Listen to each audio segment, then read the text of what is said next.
Isaiah 46 verse 10, ஏசாயா 46 அதிகாரம் 10 வசனத்திலே it says declaring the end from the beginning.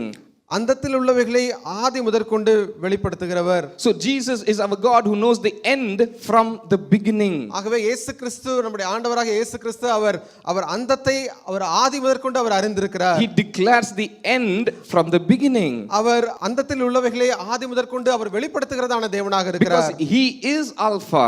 ஏனென்றால் அவரே ஆல்பாவாக இருக்கிறார். And he is the Omega. அவரே ஒமேகாவாகவும் இருக்கிறார். He is the A to Z. அவரே ஆரம்பம் முதற்கொண்டு முடிவாக இருக்கிறார். And if you have to understand something that is happening in our life today, ஆகவே இன்றைக்கு நம்முடைய வாழ்க்கையிலே நடக்கிறதான சம்பவங்களை நீங்கள் அறிந்து கொள்ள புரிந்து கொள்ள வேண்டும் என்றால் we have to understand the beginning and the end. நாம் இந்த ஆரம்பத்தையும் முடிவையும் நன்றாய் புரிந்து கொள்ள வேண்டும். I want you to imagine with me for some time. நீங்கள் என்னோடு கூட சில மணி நேரம் நீங்கள் ஒரு கற்பனை செய்து கொள்ள வேண்டும் என்று சொல்லி விரும்புகிறேன். Imagine you are going to Bangalore in a car. நீங்கள் ஒரு பெங்களூர் பட்டணத்திற்கு நீங்கள் காரிலே செல்வதாக நீங்கள் நினைத்துக் கொள்ளுங்கள். For now assume a driver is driving. ஒரு டிரைவர் வைத்து நீங்கள் டிரைவ் பண்ணி சென்று கொண்டிருக்கிறீர்கள். And you are all in that car. நீங்கள் அந்த வாகனத்திலே சென்று கொண்டிருக்கிறீர்கள். And the car is going. காரானது அது போய் கொண்டிருக்கிறது. And the distance to Bangalore is around 350 kilometers. இங்கிருந்து சென்னையிலிருந்து பெங்களூர் பட்டணத்திற்கு 350 கிலோமீட்டர் இருக்கும். Maybe 6 to 7 hours it will take. அது 6 லிருந்து 7 மணிக்கூறுகள் போய் சேருவதற்கு எடுக்கும். And you are traveling in that car. நீங்கள் அந்த காரிலே செல்லும் பொழுது and this driver is taking you to a wonderful route. அந்த டிரைவர் உங்களை ஒரு அருமையான பாதையின் வழியாக அவர் கொண்டு செல்கிறார். Very little traffic. அந்த இடத்திலே ஒரு மிகவும் கம்மியான ஒரு போக்குவரத்து நெரிசல் உள்ளதான பாதையின் வழியாக no road bumps at all. எந்த இடத்துல ஒரு குழியோ அந்த மாதிரி காரியங்கள் இல்லாத வழியாக and wonderful restaurants on the way. அந்த வழியாக अनेक நல்ல உணவகங்கள் இருக்கிறதான பகுதியாக இருக்கிறது. so it seems very happy drive. ஆகவே நீங்கள் பயணம் செய்வதற்கு மிகவும் அது சந்தோஷமாக இருக்கிறது. and suddenly you are taking Google Maps and looking at it. ஆனால் நீங்கள் அந்த கூகுள் மேப்பை எடுத்து நீங்கள் பார்க்கும் பொழுது after 1 hour of journey நீங்கள் 1 மணி நேரம் பிரயாணம் செய்து முடித்த பிற்பாடு நீங்கள் அந்த கூகுள் மேப்பிலே பார்க்கும் பொழுது it says 450 kilometers to Bangalore. இன்னும் 450 கிலோமீட்டர்கள் பெங்களூர் சென்றடைவதற்கு இருக்குது என்று சொல்லி காட்டும். okay somehow he is taking something another 1 hour you are traveling. நீங்கள் இன்னும் 1 மணி நேரம் பயணம் செய்த பிற்பாடு and wonderful tea you are drinking. நீங்கள் ஒரு அருமையான டீயை நீங்கள் பருகுகிறீர்கள். but now you take Google Maps it says another 600 kilometers. நீங்கள் திரும்பமாக அந்த கூகுள் மேப்பை எடுத்து பார்க்கும் பொழுது இன்னும் 600 கிலோமீட்டர்கள் இருக்கிறது என்று சொல்லி வருகிறது. now would you keep enjoying the tea and the dosa and the good route or what will be going in your thought? இப்பொழுது நீங்கள் அந்த உணவகங்களிலே சாப்பிட்டதான டீயையும் நீங்கள் சாப்பிட்டதான தோசையும் கூட நீங்கள் சந்தோஷப்படுவீர்களா அல்லது நீங்கள் எப்படியாக உங்களுடைய மனநிலைமை இருக்கும்? no we will be saying no after 2 hours the distance has to reduce. நீங்கள் சொல்லுவீர்கள் ஐயோ 2 மணி நேரம் நான் பிரயாணம் செய்து விட்டேன் நான் பிரயாணம் பண்ண வேண்டியதான தூரம் அது கம்மியாக வேண்டுமே என்று சொல்லி. no the driver says no this is the best restaurant in the whole world you have to eat here. அந்த டிரைவர் சொல்லலாம் நீங்கள் இதுதான் இது மிக சிறப்பான உணவகம் நீங்க இங்கே சாப்பிடலாம் என்று சொல்லலாம். no but what will be in our thoughts? ஆனால் நம்முடைய மனதிலே விதமான எண்ணங்கள் போய் கொண்டிருக்கும். no I have come here to travel to Bangalore. இல்லை நான் பெங்களூர் பிரயாணம் செய்வதற்காக நான் வந்திருக்கிறேன். on the way to Bangalore probably if some good restaurant is there I will have it. பயணம் செய்கிறதான அந்த வழியாக சில நல்ல உணவகங்கள் இருந்தால் நான் சாப்பிடத்தான் வேண்டும். and how would you know where you are? is it the right route? is by your destination. and now if you see Google Maps it says another 10 hours to Bangalore. நீங்கள் திரும்பமாக அந்த கூகுள் மேப்பிலே பார்க்கும் பொழுது இன்னும் 10 மணி நேரம் நீங்கள் போய் சென்றடைவதற்கு வேண்டும் என்று சொல்லி காட்டும் என்றால் will we still continue in that route? நாம் தொடர்ந்து அந்த பாதையிலே பிரயாணம் செய்வோமா? no immediately we would have stopped even earlier. நீங்கள் அதுக்கு முன்பதாகவே நீங்கள் அந்த பிரயாணத்தை நீங்கள் நிறுத்தி விடுவீர்கள். but in our life's journey ஆனால் நம்முடைய வாழ்க்கையிலே it's not 6 or 7 hours. நம்ம 6 மணி நேரம் 7 மணி நேரம் நாம் பிரயாணம் செய்ய போவதில்லை. maybe it's 80 90 years. நாம் 80 முதற்கொண்டு 90 வருடங்கள் நாம் பிரயாணம் செய்ய 100 years அல்லது 100 வருடங்கள் நாம் பிரயாணம் செய்ய போகிறோம். that is the life of our pilgrimage in this earth.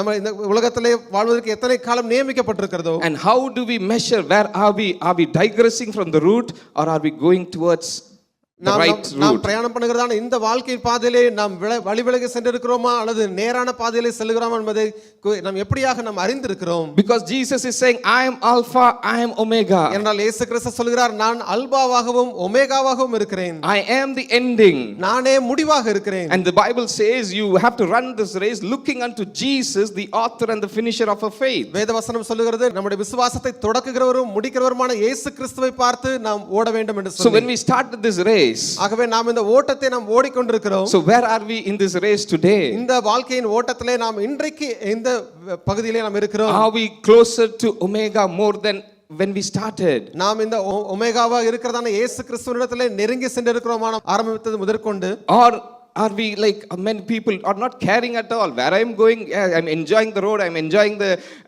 masala dosa, I'm enjoying the tea. Are we like that? அல்லது நான் எங்க வேணாலும் எப்படியோ என்ன நேரம் எடுத்து வேணாலும் போகட்டும், நான் வழியில இருக்கிறதான அந்த உணவகங்களில் இருக்கிறதான மசால் தோசையையும் அல்லது டீயையும் நான் சந்தோஷமா ஏற்றுக்கொண்டு நான் போகிறேன் என்று சொல்லுவோமா? There is an end that God has kept.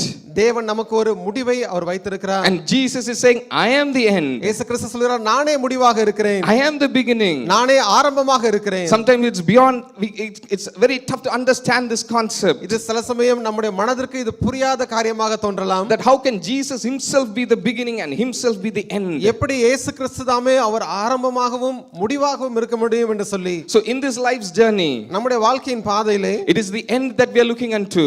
நாம் அந்த முடிவை நோக்கி நாம் சென்று கொண்டிருக்கிறோம். And on that route, நம்முடைய வாழ்க்கையின் பாதையிலே there might be some blessings that God has to add in. நம்முடைய வாழ்க்கையின் பாதையிலே அவர் சில ஆசீர்வாதங்களை நமக்காக அவர் சேர்க்கிறார். There are many things, maybe a job, maybe a marriage, maybe many things that needs to be added in that route. அநேக காரியங்களில் விதமான நாம் வேலை செய்ய வேண்டும், திருமண காரியங்கள், யாரை திருமணம் செய்ய வேண்டும் என்று சொல்லி அநேக காரியங்களை தேவன் அதிலே அவர் சேர்க்கிறவராக இருக்கிறார். But the end goal is not that. ஆனால் முடிவான பகுதி அதுவல்ல.